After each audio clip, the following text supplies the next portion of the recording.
Seguimos con el tema de integridad de datos y ahora vamos a las restricciones primary key. Hemos visto las restricciones que se aplican a los campos mediante default y check.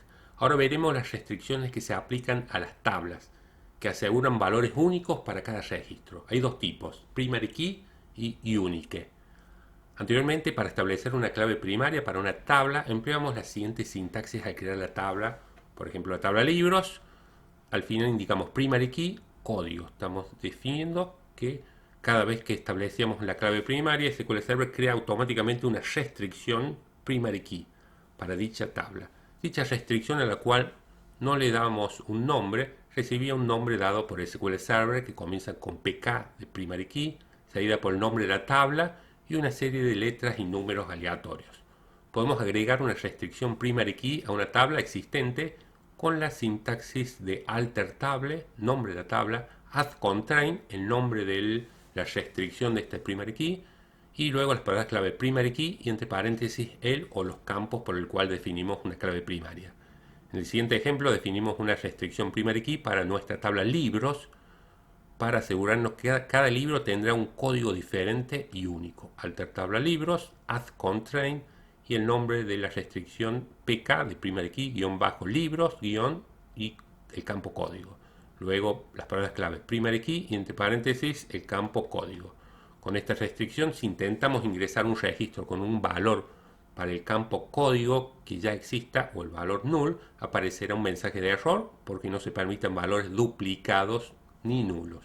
Igualmente, si actualizamos, también se va a controlar esta restricción. Por convención, cuando demos el nombre de la restricción primary key, seguimos con el formato PK, el nombre de la tabla, guión bajo, nombre del campo. Sabemos que cuando agregamos una restricción a una tabla que contiene información, SQL Server controla los datos existentes para confirmar que cumplan las exigencias de la restricción. Si no lo cumplen, la restricción no se aplica y aparece un mensaje de error.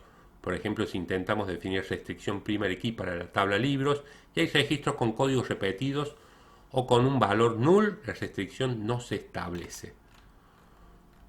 Cuando establecíamos una clave primaria al definir la tabla, automáticamente SQL Server redefinía el campo como not null.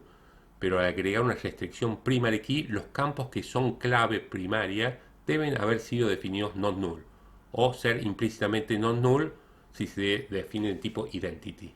SQL Server permite definir solamente una restricción primary key por tabla que asegura la unicidad de cada registro de una tabla. Si ejecutamos el procedimiento almacenado SP help constraint, junto con el nombre de la tabla podemos ver las restricciones primary key y todos los tipos de restricciones de dicha tabla. Un campo con una restricción primary key puede tener restricción check. Un campo primary key también acepta restricción default, excepto si es identidad, pero no tiene sentido ya que el valor por defecto solamente podría ingresarse una vez. Si intentamos ingresar cuando otro registro ya lo contiene almacenado, aparecerá un mensaje de error. Y veamos un poco la sintaxis. Con este pequeño ejemplo, vayamos al SQL Management Studio y vamos a ejecutar este lote de comandos SQL. Bueno, vamos a ejecutarlo hasta acá. Vamos a crear la tabla y vamos a utilizar la creación del primary key en el momento que creo la tabla. Como vemos, hemos hecho, cuando llamo al procedimiento almacenado SP help constraint, este constraint lo definió automáticamente el SQL Server en el momento de crear la tabla, ya que especificamos su primary key. Y vamos a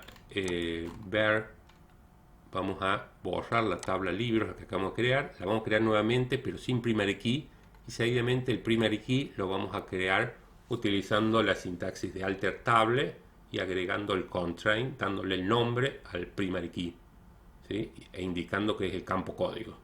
Si lo ejecutamos vamos a ver que ya ahora el constraint name va a ser el que hemos especificado nosotros en el alter table libros. O sea, no tiene ningún campo clave primaria la tabla de libros y lo estamos creando acá. Como no hay ningún registro insertado, podemos decir que se va a crear sin ningún problema este primary key.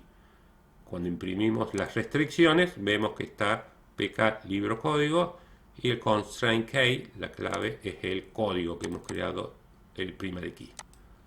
Bueno, con esto hemos visto que el primary key es otra técnica que tenemos nosotros para tener una buena integridad de datos en nuestras tablas y que la podemos hacer en dos momentos, cuando creamos la tabla o en cualquier otro momento si no se ha creado un primary key utilizando el alter tabla y añadiendo lat constraint y definiendo el primary key en ese momento.